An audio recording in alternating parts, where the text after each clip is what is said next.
La noche, bajo la dirección de Claudia Gurisati. Dos periodistas holandeses secuestrados por parte del grupo terrorista ELN. Comando de la Fuerza de Tarea Vulcano, Segunda División del Ejército Nacional. En comunicación con autoridades locales y municipales de El Tarra, se pudo establecer que integrantes del Frente Héctor del Sistema de Amenaza Persistente ELN presuntamente secuestraron a los señores Eugenio Ernest Marie y Dirk Johannes. El reportero Dirk Johannes Bolt y su camarógrafo Eugenio Ernest Marie Follender desaparecieron desde el pasado sábado en el corregimiento Filogringo, ubicado en el departamento de Norte de Santander. Se trata de una región atravesada por el conflicto armado. En ese contexto, la posibilidad de efectuar privaciones temporales de la libertad a personas desconocidas y ajenas a las comunidades se corresponde con una actitud preventiva, de ejercicio de protección y seguridad, natural para cualquier fuerza insurgente. El plagio genera conmoción y rechazo en Colombia y Europa, porque de manera simultánea el ELN persiste en los secuestros y al mismo tiempo adelanta diálogos de paz con el gobierno colombiano. El repudiable secuestro de periodistas holandeses, como cualquier secuestro, dificulta negociaciones con ELN. Hoy en el programa La Noche de NTN 24, el canal de las Américas, están los protagonistas de la noticia. Rodrigo Van Root, amigo personal del periodista holandés secuestrado, el director de la organización Las Voces del Secuestro, Erwin Hoyos, el consultor y experto en temas de seguridad, Román Ortiz, y el exsecuestrado y reportero de noticias RCN en Cúcuta, Diego de Pablos, hablan sobre los secuestros del ELN en Colombia y debaten sobre el efecto que estas acciones criminales tienen en el acuerdo de paz que busca el gobierno colombiano con el ELN. Comienza La Noche, bajo la dirección de Claudia Gurisati.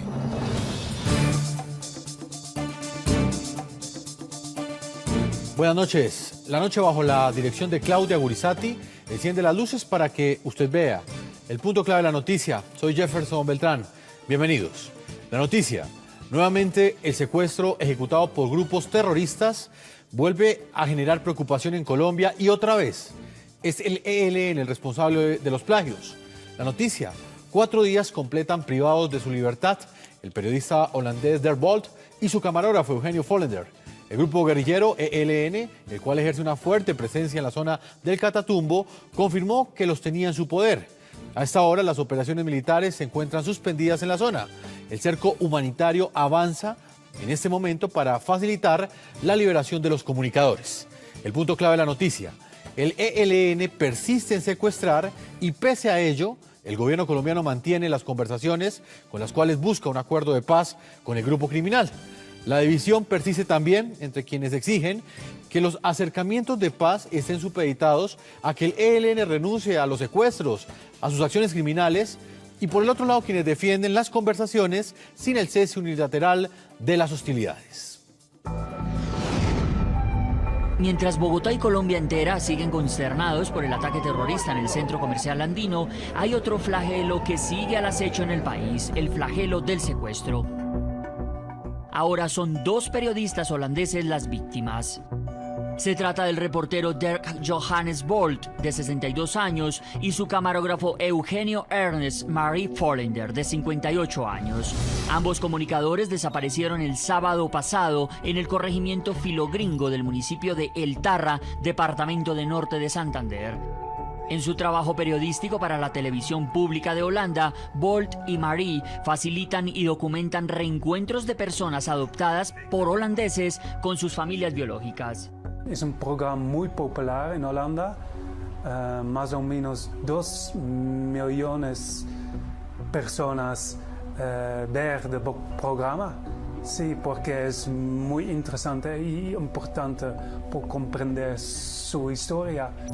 El sitio del secuestro de los periodistas está sobre el Catatumbo, una región con fuerte presencia de la agrupación criminal ELN. Esta guerrilla es señalada como la responsable del plagio. Comando de la Fuerza de Tarea Vulcano, Segunda División del Ejército Nacional.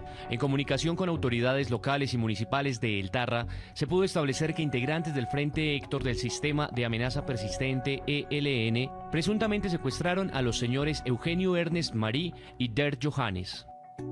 Una comisión encabezada por el embajador de Holanda en Colombia, Jeroen Rudenberg, viajó el martes a la ciudad de Cúcuta para estar al tanto del operativo humanitario que adelantan autoridades locales con la Defensoría del Pueblo y la Iglesia Católica para lograr la liberación de los reporteros. ¿Qué analizan de la situación? Bueno, estamos en contacto con la policía y otras autoridades, entonces por el momento no puedo decir mucho. Este miércoles el gobierno, a través de su jefe negociador con el ELN, calificó de torpeza el secuestro de los periodistas. El repudiable secuestro de periodistas holandeses, como cualquier secuestro, dificulta negociaciones con ELN. Del secuestro de periodistas holandeses por parte del ELN, habría que decir lo mismo que Talleyrand. Además de un crimen, es una torpeza. Desde Quito, Ecuador, sede de los diálogos entre el gobierno y el ELN, la delegación del grupo criminal aseguró en un comunicado que procura ayudar a esclarecer la situación de las personas retenidas y que no ha podido confirmar la responsabilidad de la organización en el hecho. Para esta guerrilla, según lo asegura sin reparo en su comunicado, quitarle la libertad a un ciudadano es una actitud preventiva. Se trata de una región atravesada por el conflicto armado.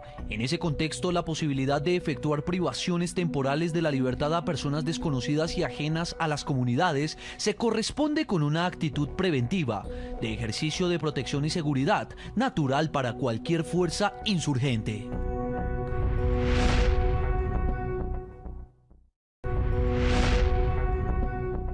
Los invitamos a opinar el día de hoy utilizando el hashtag #libérenlos ya. Numeral libérenlos ya, y respondiendo a la siguiente pregunta. ¿Cree usted que el secuestro de los dos periodistas holandeses por parte del ELN debe tener algún tipo de efecto, algún tipo de impacto en las negociaciones de paz que adelanta el gobierno nacional con el grupo guerrillero ELN? Los invitamos a que opinen a través de las cuentas de Twitter. Están apareciendo allí en la parte inferior de nuestra pantalla. Vamos a saludar a nuestros panelistas el día de hoy.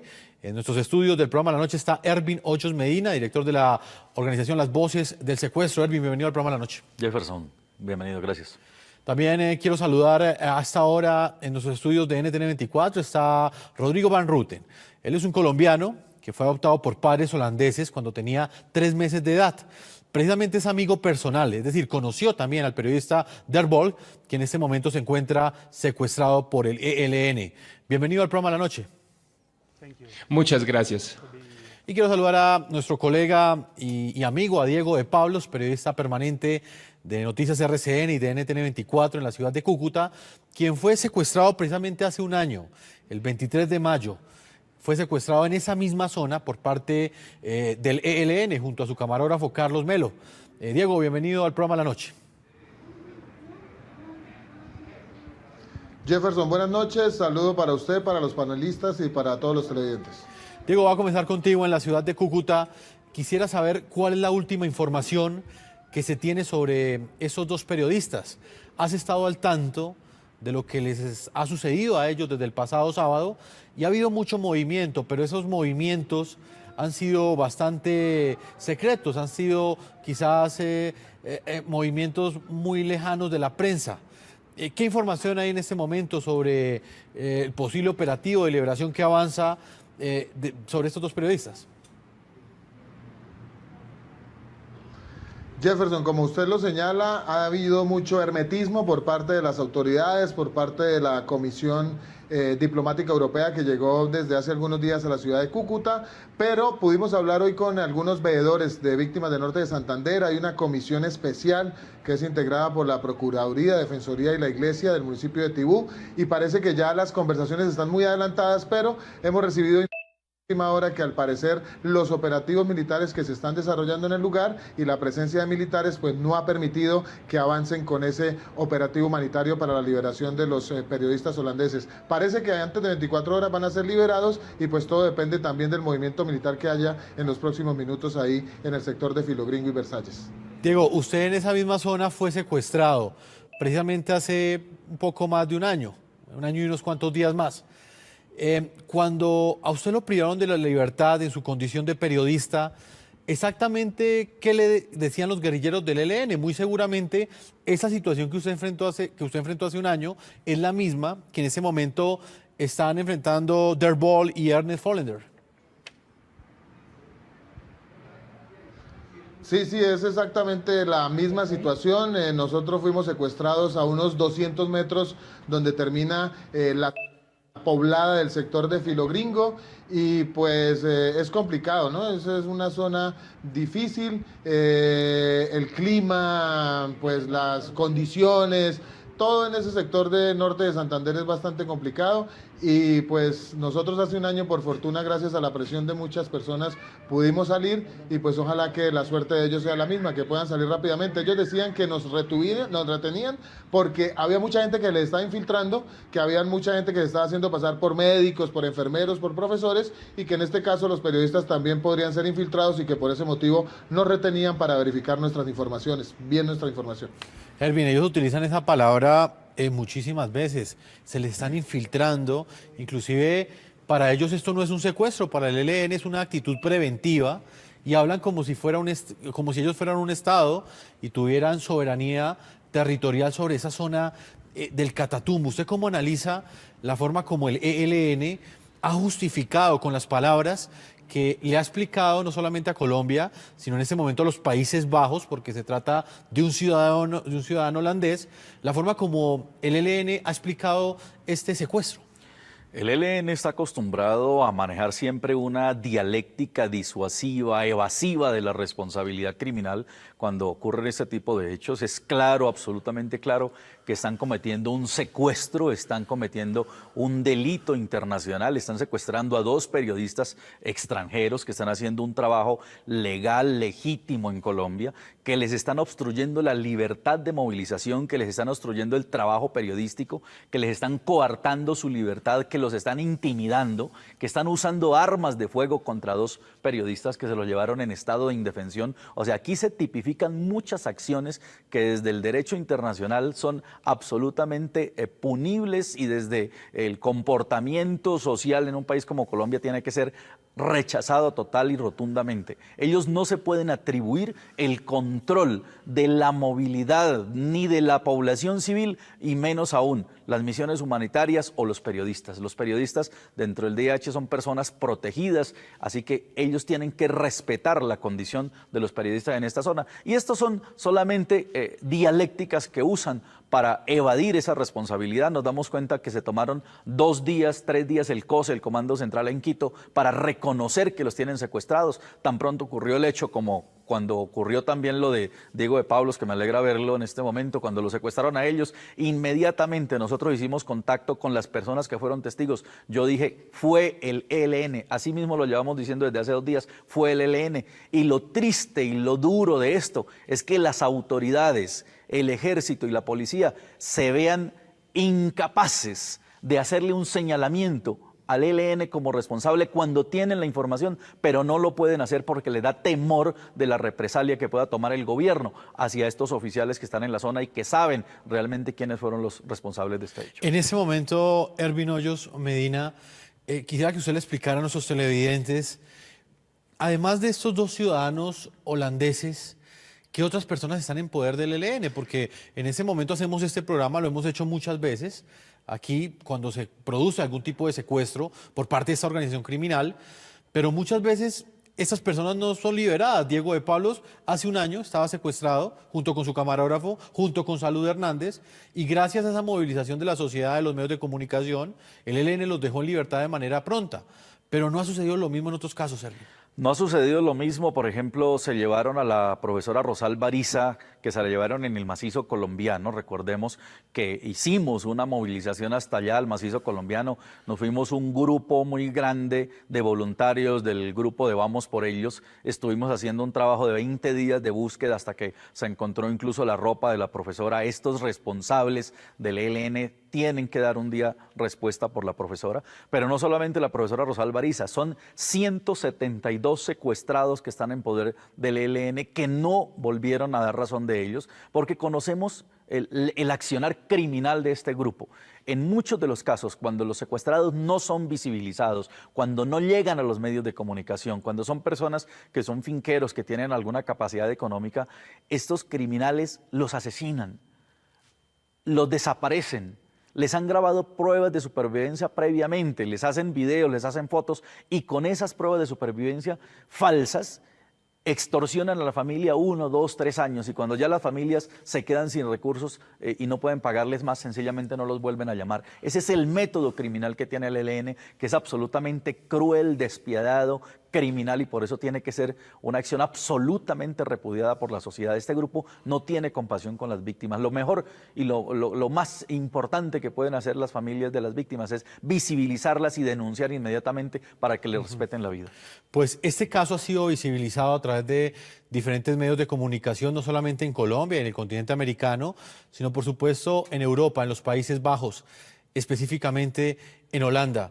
Nos está acompañando Rodrigo Van Rutte, como lo dije al comienzo, él es un colombiano que fue adoptado por padres holandeses cuando tenía 3 meses de edad. Por esa razón es que él conoce a Dirk Bolt, porque Dirk Bolt fue el periodista que logró que él se reencontrara hace unos cuantos años con su madre biológica a través de un programa de televisión que Dirk conduce en Holanda. Rodrigo, la primera pregunta que quiero hacerte es, ¿quién es Dirk Bolt en Holanda? Quizás acá en Colombia no conocíamos a este periodista. Él específicamente, ¿qué tipo de temas trabaja y qué era específicamente lo que estaba haciendo en Colombia cuando fue secuestrado por parte del ELN? Bueno, primero debo decir que tenía 3 meses cuando tenía un bebé, cuando llegué a Holanda. Y Dirk Bolt es una persona muy profesional, así como ustedes. Él ama su trabajo. Él reunió a muchos otros adoptados con sus familias en todo el mundo. Pero especialmente, él me dijo, y yo sé, que él ama Colombia por el pueblo colombiano. Entonces, le encantaba estar acá y ahora... Hola, bueno, está allá en ese momento porque estaba buscando a la madre biológica de otra persona adoptada en Holanda. Por supuesto, sabe de la situación allá, pero si uno hace televisión, uno tiene que ir al borde para encontrar las respuestas. Y en ese momento yo creo que, bueno, es la víctima de una historia. Se siente muy mal. Rodrigo, ¿cuándo fue la última vez que usted habló con Dirk? ¿Tuvo la oportunidad de encontrarse con él durante ese último viaje que él realizó a Colombia?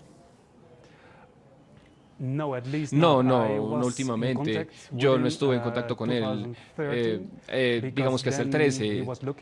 Luego él estuvo buscando a mi mamá y estaba haciendo mi historia para la televisión.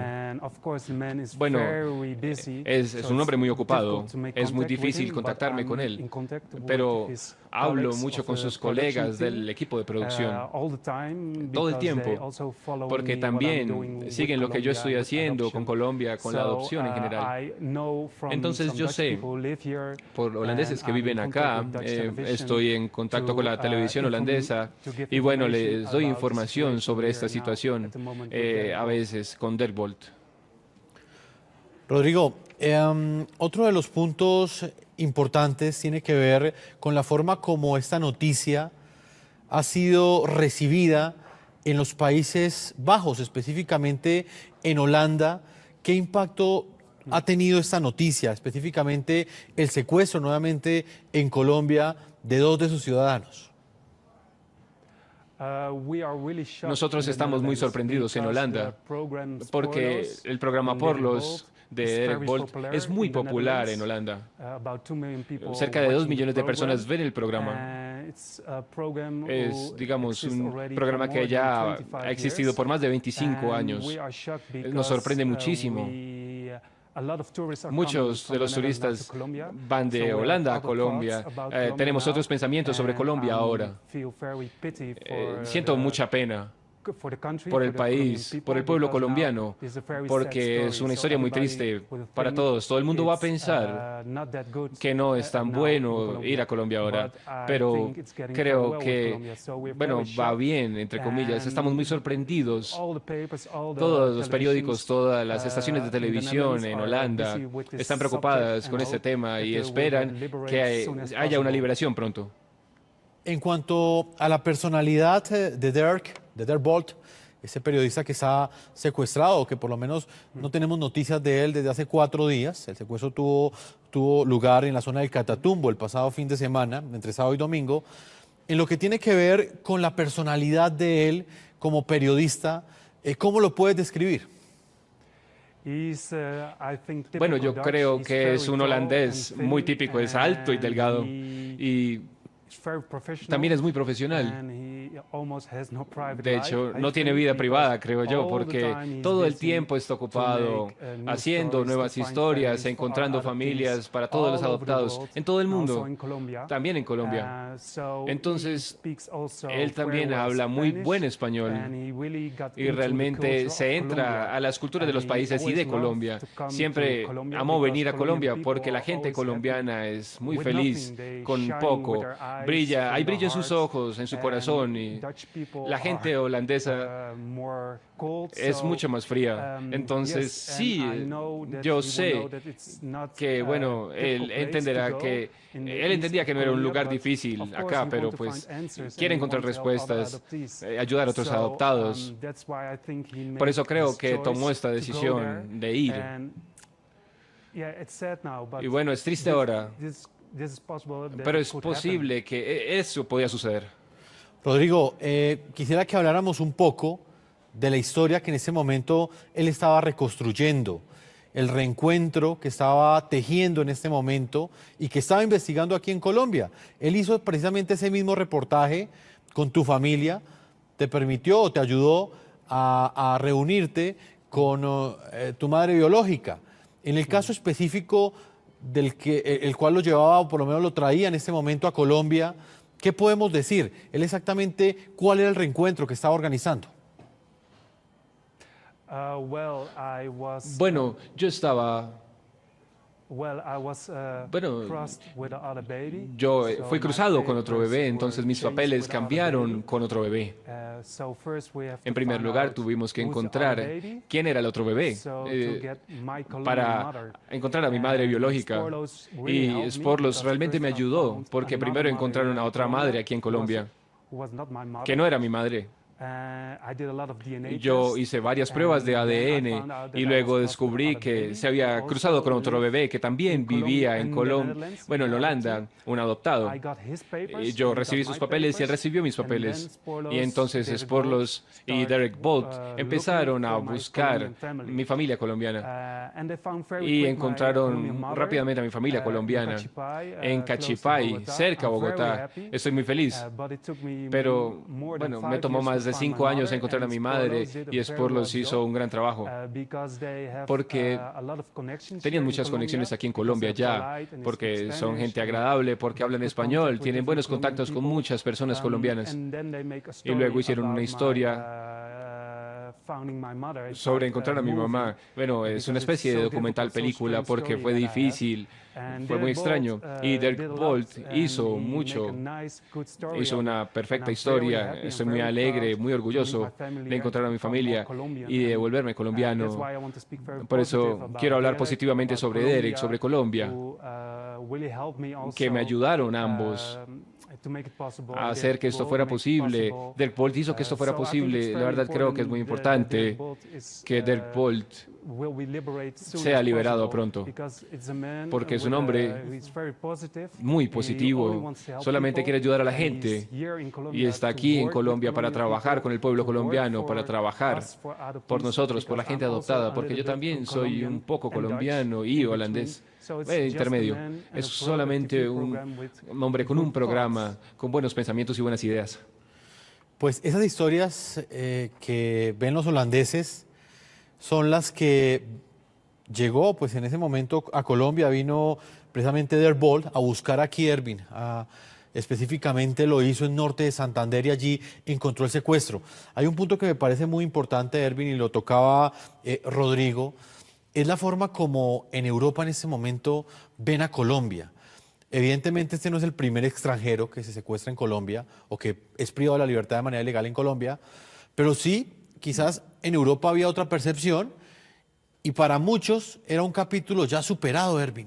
¿Qué impacto tiene una noticia de estas en un país, por ejemplo, como Holanda, donde realmente ningún ciudadano es secuestrado?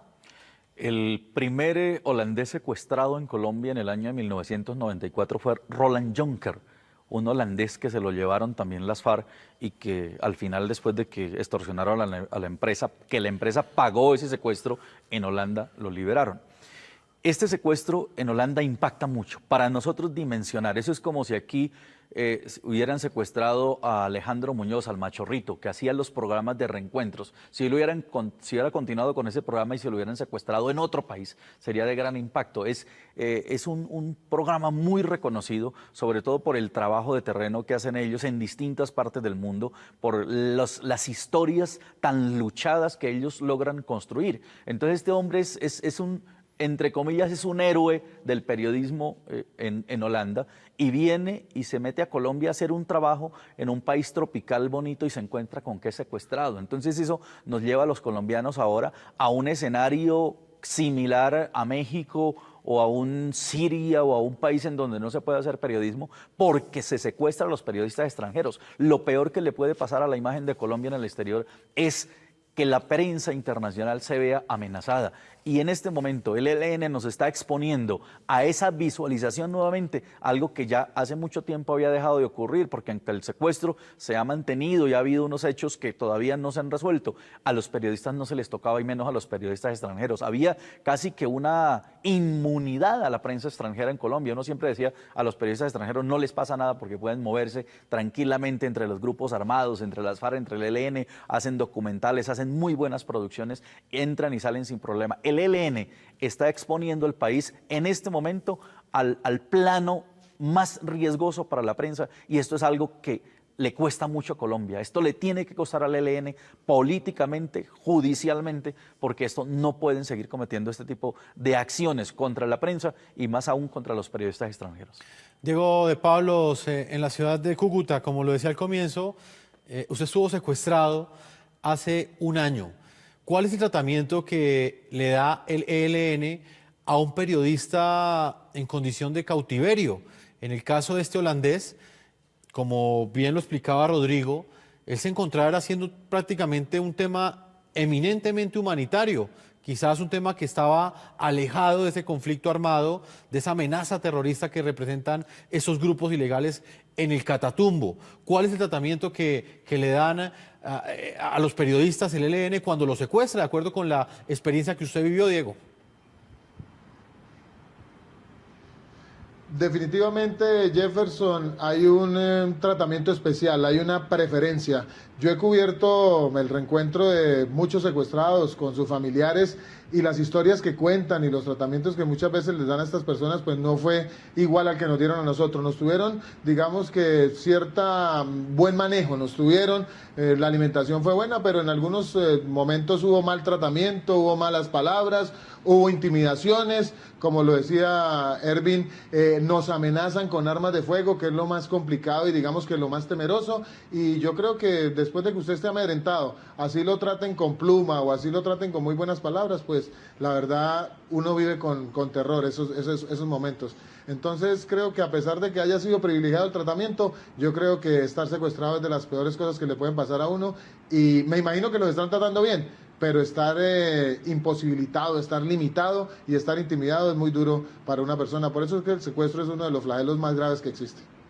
Evidentemente, Diego, puede haber un tratamiento positivo, pero el hecho ya de estar secuestrado como tal ya es una violación flagrante a un derecho humano básico, que es la libertad. No podemos caer nosotros a veces en esa tolerancia de decir, es que como no me torturaron, como no me golpearon, nos trataron bien. Yo, con todo el respeto de Diego, y le tengo inmenso cariño porque hicimos un plantón cuando a ellos los secuestraron, pero es que no podemos caer en ese juego. Es absolutamente reprochable el secuestro. Cuando a uno le ponen un arma y se lo llevan contra su voluntad, eso no es admisible. A uno no lo tratan bien. El hecho de uno sentirse intimidado ya es una vulneración total y absoluta. Pierde uno todos los derechos. Así le den comida, uno está amenazado. El secuestro no es contemplable desde ningún parámetro y tenemos que rechazarlo rotundamente. Yo sé que, claro, Diego se está moviendo allí en zona donde están los mismos que lo secuestraron, los mismos que tienen ahora los holandeses. Por eso, desde acá nosotros estamos diciendo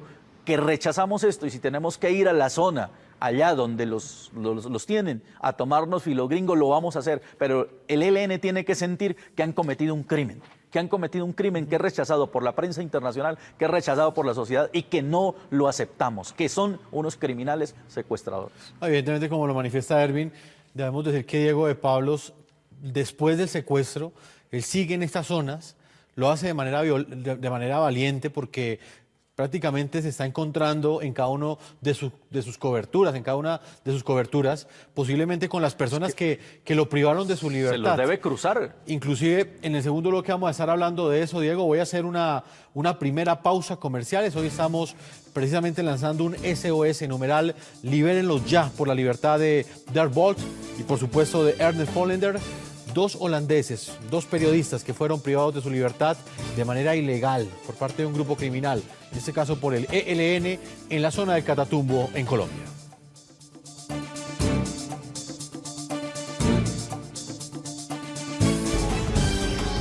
Ya regresamos con La Noche.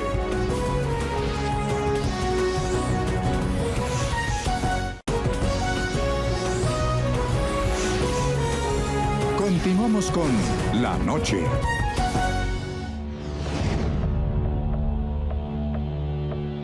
Lo que ustedes ven en pantalla es un paquete bomba, abandonado este miércoles estratégicamente al lado de una vía. El objetivo, activarlo al paso de policías y militares, pero por fortuna esta vez fue detectado y desactivado, aunque no siempre sea así. Se cree que presuntamente haya sido por grupos como el ELN. Es un hecho tristemente frecuente en este gran trozo de tierra hostil denominado la región del Catatumbo, donde miles de personas son rehenes de una guerra que no es la suya. Penetrar esta zona es entrar en un territorio recóndito por vías angostas, perforadas en la montaña y rodeado de cultivos de coca al lado y lado de la carretera. En cualquier punto puede salir un grupo armado de cualquier organización criminal, ya que allí confluyen el EPL, el ELN, disidencias de las FARC y bandas criminales. Es una zona que muchas veces ha sido expuesta a la mirada de los colombianos a raíz de las múltiples desapariciones, que organizaciones terroristas como el ELN le llaman retenciones, pero que no son más que crueles secuestros. Acá en el programa La Noche registramos el drama del cautiverio de Ramón José Cabrales. Ojalá las cosas pronto se solucionen para bien de todos. También el secuestro y posterior liberación de la reconocida periodista Salud Hernández. Si tú no vienes a estas zonas de Colombia, tú no las conoces. Tú no puedes hablar del Tarra desde un escritorio de Bogotá, por Dios, ni desde un escritorio de Cúcuta siquiera. Entonces tienen que dejarnos trabajar. Punto y final. Incluso el rapto de nuestro colega de Noticias RCN, Diego de Pablos, y su camarógrafo Carlos Melo. Esto es el Catatumbo, esa región de 11 municipios, donde se conjugan todas las formas del crimen. Además de la extorsión y el secuestro, también proliferan los cultivos ilícitos de hoja de coca, el contrabando de gasolina y el narcotráfico. Pero paradójicamente, también es una de las regiones más ricas del país. De allí se extrae petróleo, carbón, palma de aceite, plátano y yuca. Expertos coinciden en afirmar que si hay un lugar en Colombia en el que el conflicto sigue más vivo que nunca, este es el Catatumbo, y el secuestro de los 2 periodistas holandeses solo es una muestra de ello. Integramos hasta ahora en la ciudad de Bogotá, Colombia, a Román Ortiz, consultor, analista de seguridad y director de la firma de asesoría en seguridad y defensa de Cecil Point. Señor Román Ortiz, bienvenido al programa La Noche NTN 24. Hola, ¿cómo está? Pues, señor Román Ortiz, hemos estado analizando desde diferentes ángulos el impacto que tiene el secuestro de estos 2 periodistas holandeses.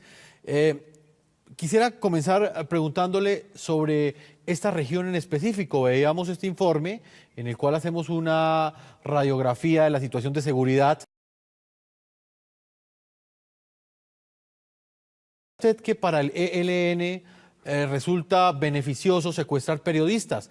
El mensaje que está quedando es que nadie puede entrar al Catatumbo porque cualquier persona que entra a ese lugar es secuestrada por parte del ELN, o por lo menos intimidada por los demás grupos criminales que operan en esa región. Exactamente, ¿qué pasa en esa zona de Colombia? Mire, yo creo que hay que partir de la base de que el Catatumbo ha sido históricamente una zona extraordinariamente difícil de controlar para el Estado, porque se han superpuesto una serie de factores. Evidentemente, para empezar, hay una geografía muy difícil que dificulta el control por parte de la fuerza pública. Más allá de eso, hay otros dos factores que hacen el área particularmente compleja. Uno es la proliferación de una economía ilícita pujante, particularmente centrada en la producción de cocaína, los cultivos ilícitos y su transformación en cocaína. Y por otra parte, la proximidad de la frontera venezolana, que convierte este punto en un área muy atractiva para hacer todo tipo de tráficos ilícitos, incluido mover fuera de Colombia a través de Venezuela los narcóticos que se producen allá. En ese contexto, el área se ha convertido en una zona donde, como se ha señalado anteriormente, hay una serie de estructuras armadas del ELN, de los remanentes, los últimos restos del EPL, bandas criminales y hasta su reciente concentración, las estructuras de las FARC. La concentración de las estructuras de las FARC, por lo menos de las estructuras uniformadas de las FARC, ha generado una serie de vacíos que evidentemente ha hecho que los otros actores traten de competir en la zona para capturar esos vacíos y beneficiarse de la producción de narcóticos fundamentalmente y del control de las otras actividades ilícitas que hay en la región. Diego de Pablos, usted que todos los días tiene la oportunidad de estar en esa región, lo decía anteriormente, haciendo la cobertura para Noticias RCN, ¿cómo es posible cubrir en términos periodísticos el conflicto armado en una zona donde, a juzgar por los últimos hechos, una de las autoridades más fuertes es el ELN y es precisamente ese grupo criminal el que define quién puede entrar y quién no puede entrar a esa zona de filo gringo? Pues es muy arriesgado, Jefferson. Por fortuna para mí, pues hay mucha acción en esta zona, hay mucho trabajo en esta zona, pero desafortunadamente para mi familia es un riesgo que se corre, es un riesgo latente. El 80-70% de las noticias que yo cubro tienen que ver con orden público y póngale un 50% de ellas tienen que ver con el ELN. Hay que arriesgarse, hay que ponerse los pantalones, amarrárselos bien, ponerse las botas, meterse a los sitios, y creo que cuando yo decidí estudiar periodismo ya sabía que esto podía pasar porque Colombia tiene un conflicto de hace muchísimos años y pues no sé, seguir trabajando, tratar de que estos grupos salgan de esta clandestinidad y de este conflicto armado y pues mientras tanto seguir cubriendo las noticias que ocurran, sean las que sean, seguir metiéndonos al sitio que sea y pues hasta donde nos lo permita, digamos que la profesión y el destino. Ervin, ¿por qué cree usted que al ELN le preocupa tanto que periodistas entren a esa zona? ¿Qué esconden? Primero, esto es un imperio de la ilegalidad. Aquí está la mayor concentración de droga. Es un corredor estratégico hacia Venezuela. Ellos no quieren que esto se visualice. Cuando Diego de Pablos o cualquier periodista entra allá y se encuentra con que hay cultivos de hoja de coca al lado y lado de la carretera y ellos son los que la controlan y que hay unas alianzas estratégicas en torno a la coca con las demás organizaciones criminales, ahí hay una convivencia criminal de todos, todos se conocen y se toleran y hay unas zonas demarcadas que no son visibles, unas fronteras que todos se las respetan para poder lucrarse del narcotráfico. Ese imperio del narcotráfico junto con la producción de petróleo ilícito que lo usan para refinar y todo lo que hay en torno a todo eso es una mafia que ellos no quieren que se les toque. Es una producción que puede estar sobrepasando los 25-30 millones de dólares al mes, según lo que había, por ejemplo, detrás de las producciones que sacaba Megateo y cuando estaban todos estos otros criminales. O sea que ver la cantidad de dinero que les da recursos para financiar informantes en Bogotá que les avisan cuando hay una operación militar, que tenían infiltrada la Fiscalía, que tenían infiltrado el CTI, que tenían infiltradas la Fuerza Aérea, que sabían cuándo iba a haber un bombardeo. Cada información les costaba muchísimo dinero y de ahí sale toda la plata para evitarse todo eso. Es un imperio total que no le conviene a ellos que un periodista vaya a revelarlos, porque obviamente se vuelve un objetivo toda su actividad y eso está contra las acciones de ellos. Señor Román Ortiz, hace un año cuando se dio el secuestro de Salud Hernández y precisamente de Diego de Pablos y su camarógrafo, el país conoció que había una zona en Colombia que era denominada la zona del Catatumbo, ubicada en el departamento de Norte de Santander, donde el Estado pues no hacía una presencia contundente en términos de seguridad. ¿Por qué para el Estado colombiano ha sido tan difícil retomar el control y ejercer soberanía plena, como lo haría cualquier otro Estado, específicamente en esa zona del Catatumbo, en Filo Gringo? Mire, yo creo que hay dos factores. Sin duda alguna hay una serie de variables geográficas que que hacen más difícil el control de la zona, ¿verdad? Por un lado, como señalaba antes, una geografía muy compleja. Por otra parte, la proximidad de la frontera venezolana, que permite a los grupos ilegales moverse a un lado y a otro dependiendo del nivel de presión que reciben por parte de la fuerza pública. Más allá de eso, yo creo que de alguna manera, en la medida en que se han ido reduciendo los recursos presupuestales de los que dispone la fuerza pública, en la medida en que hay menos medios para operar, pues sin duda alguna de alguna manera la presión en este tipo de zonas críticas como Catatumbo se ha hecho más difícil de mantener por parte del Estado. Además de eso, sin lugar a dudas, la proliferación de cultivos de coca que arrancó en la zona a partir de 2013, cuando se suspendieron como fruto de un acuerdo regional las fumigaciones en esa zona, hizo aún mucho más difícil de alguna manera mantener el control del Estado, porque lo que se generó fue una inmensa economía ilícita que evidentemente genera muchos intereses alrededor de ella, que de alguna manera contamina a sectores sociales y hace más difícil que el Estado pueda afirmar la legalidad en la región. Todos esos factores se están combinando ahora con el hecho de que está creciendo la rivalidad entre las organizaciones en la medida en que quieren capturar los espacios que ha dejado la concentración de las FARC.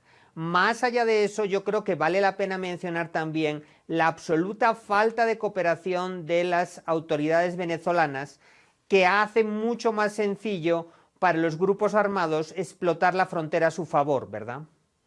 Es un punto bastante importante. Vuelvo a la ciudad de Bogotá, estamos con Rodrigo Van Rute, que también conoce personalmente a Der Johannes Bolt, uno de los periodistas que fue secuestrado por el ELN. Rodrigo, a los holandeses que llegan a Colombia, ¿les hacen algún tipo de advertencia sobre las zonas que pueden visitar o no? En cualquier estado que se digne de ser un estado, pues los ciudadanos, tanto nacionales como extranjeros, podrían transitar libremente por cualquier lugar del territorio, en este caso el territorio colombiano. Pero en el caso de Colombia, pues parece no ser así. ¿Qué les dicen a los holandeses? ¿Les hacen algún tipo de advertencia para que no visiten estas regiones donde hay presencia de grupos armados ilegales? Bueno, debo decir que lo que entiendo de esta situación es que es un poco doble, porque por un lado estamos hablando de los derechos de la humanidad, de tener libertad para hacer un trabajo como periodistas, pero por el otro lado también es pensar en algo importante para Colombia, con el posconflicto, sobre las donaciones por parte de Europa. Por supuesto, Colombia quiere mostrar que es un país seguro, pero es muy difícil, creo yo, controlar completamente el país, porque, digamos, es 46 veces más grande que Holanda. Colombia simplemente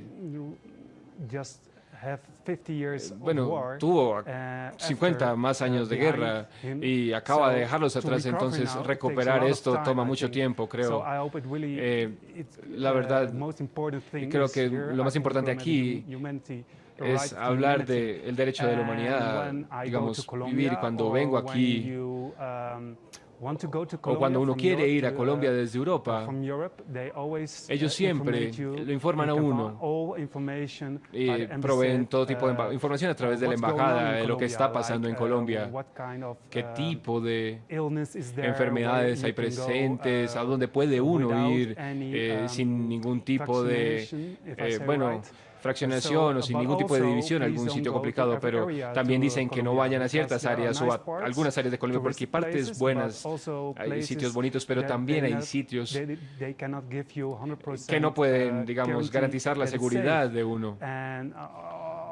También tenemos partes en Holanda Rodrigo, que son seguras, pero que, digamos, serían menos seguras que Colombia. Es un poco más difícil entender eso para nosotros desde Holanda, desde Europa, lo que está pasando aquí en Colombia. Entonces, yo siempre vengo con amigos o siempre permito, o dejo a algunos amigos saber en dónde voy a estar aquí en Colombia.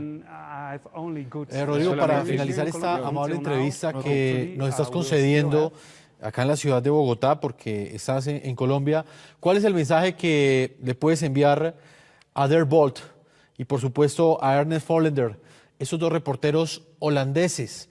Ellos muy seguramente tienen la oportunidad de acceder a un medio de comunicación y estoy seguro que un mensaje de una persona que recibió ese beneficio de conocer a su madre biológica gracias al trabajo de estos dos periodistas será un mensaje muy importante. ¿Qué les puedes decir? Mi mensaje es para todos, a Derek Bolt, por los que me ayudaron a encontrar a mi mamá aquí en Colombia. Por favor, que el mundo ayude a Derek Bolt a encontrarlo, a llevarlo a la seguridad, también a su colega, por favor. Pues Rodrigo Van Rutten, muchas gracias por habernos acompañado hoy aquí en el programa La Noche. Muchas gracias a ustedes también por invitarme. Diego de Pablos, gracias por habernos acompañado desde la ciudad de Cúcuta. Jefferson, siempre para servirle, muchas gracias y buenas noches. Vamos a hacer una segunda pausa comercial, no sin antes leer algunas de las opiniones que ustedes nos envían a través de las cuentas de Twitter a la pregunta que les hemos planteado el día de hoy. ¿Cree usted que el secuestro de los dos periodistas holandeses por parte del ELN debe tener algún tipo de impacto en las negociaciones de paz que adelanta el gobierno nacional y el ELN? Le damos opiniones que nos llegan de ustedes en las cuentas de Twitter de este equipo periodístico. Álvaro dice lo siguiente: claro, no más diálogos hasta que todos los secuestrados estén libres. Danilo dice lo siguiente: deberían dejar ese tipo de conducta criminal que deja al país con una mala imagen. Y John dice: esa es la manera de chantajear al gobierno para que les den todas las concesiones como a las FARC. Ya nos metieron un conejo, que no sea dos. Opiniones de nuestros televidentes, vamos a una pausa y en la parte final estaremos con Ervin Hoyos Medina y con Román Ortiz precisamente analizando ese punto, los efectos que puede llegar a tener este secuestro, estos dos holandeses, en esos acercamientos de paz que adelanta en la ciudad de Quito el gobierno colombiano con el ELN.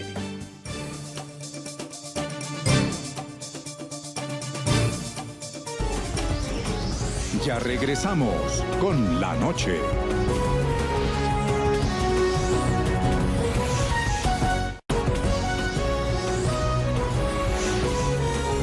Continuamos con La Noche. Ervin Hoyos Medina, ¿cuál es su opinión frente al planteamiento que hacíamos antes de salir a comerciales? ¿Debe tener algún tipo de efecto o tendrá algún tipo de efecto o consecuencia esa gran contradicción que por un lado el ELN continúe secuestrando ciudadanos no solamente colombianos, sino extranjeros, y por el otro lado esté en una mesa de negociación con el gobierno nacional en la ciudad de Quito, en Ecuador? El ELN está jugando a la certeza que jugaron las FARC, que están negociando con un gobierno que está sometido, con un gobierno que entró en una posición de debilidad, que las FARC en esa primera fase de negociación fueron la punta de lanza y el ELN va detrás en esta segunda negociación para rematar, para sacarle incluso mucho más dividendos a la negociación. Ellos saben que cualquier acto que cometan en este momento va a quedar incluido dentro de esas exenciones punibles que les dará el acuerdo con el ELN y saben que están jugando al ganar. Ellos van al gana-gana. Si logran sacar dinero detrás de cada acción, de cada secuestro, lo van a hacer porque saben que viene un proceso de paz. Y eso mismo hizo las FARC. Las FARC durante los primeros 4 años del proceso se dedicaron a delinquir, a extorsionar, a cometer muchos delitos porque sabían que todos iban a quedar indultados dentro del proceso. Aquí, ¿qué hay que hacer? La comunidad internacional, las mismas víctimas, las organizaciones de derechos humanos, tenemos que buscar cómo hacer que este tipo de crímenes se denuncien penalmente ante una corte internacional, ante una corte, por ejemplo, en Holanda o en otro país, y que esas cortes posteriormente a los acuerdos ejerzan una acción penal que los lleve a estos criminales a una corte penal internacional. Estos delitos no son indultables y tienen que ir a la justicia penal internacional. Consultor y analista de seguridad Román Ortiz, ¿cuál es su opinión? No, yo creo que, digamos, para entender un poco cuál es la lógica detrás de este secuestro, hay que pensar que en realidad lo que el ELN está haciendo es utilizar el secuestro como parte de su estrategia para poner presión sobre la mesa de negociaciones. De alguna manera, y es muy interesante que el ELN busca inmediatamente secuestrar a periodistas extranjeros porque le garantiza que de alguna manera eso va a tener repercusión internacional y esa repercusión internacional va a influir en la mesa de conversaciones y va a empujar al gobierno más cerca de hacer concesiones. Entonces, en esa medida hay que entender este tipo de actos terroristas básicamente como una parte de la estrategia de negociación del ELN, con el plus, como decía Ervin, de que además tienen la expectativa de que no van a tener que pagar por ellos porque pueden conseguir a través de las mismas conversaciones un perdón para este tipo de crímenes. En consecuencia, la respuesta lógica debería de ser, evidentemente, suspender las conversaciones porque de lo contrario, de alguna manera, se está permitiendo a el ELN que utilice este tipo de actos para ganar peso en las conversaciones y para conseguir concesiones del gobierno, ¿verdad?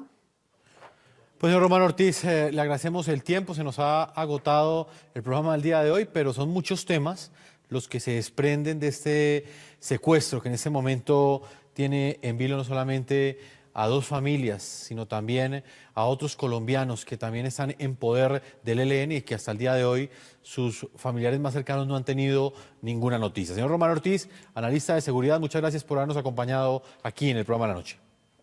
Muchas gracias a ustedes por la invitación. Ervin Hoyos Medina, gracias por haber estado con nosotros. Gracias, Jefferson, y vale la pena que entendamos que cuando un Estado pierde la autoridad, los ilegales empiezan a ejercer esa autoridad que perdió el Estado. Muchas gracias. A usted, Ervin, a todos nuestros televidentes, hemos llegado a la parte final de este programa La Noche. Los invito a que envíen sus comentarios a www.ntn24.com. Nos pueden escribir en Twitter en las cuentas que aparecen en la parte inferior de nuestra pantalla, @NTN24, @Segurizati, NTN24, @Jefferson, NTN24, La Noche, NTN24. La Noche seguirá encendiendo las luces siempre para que usted vea el punto clave de la noticia. Buenas noches.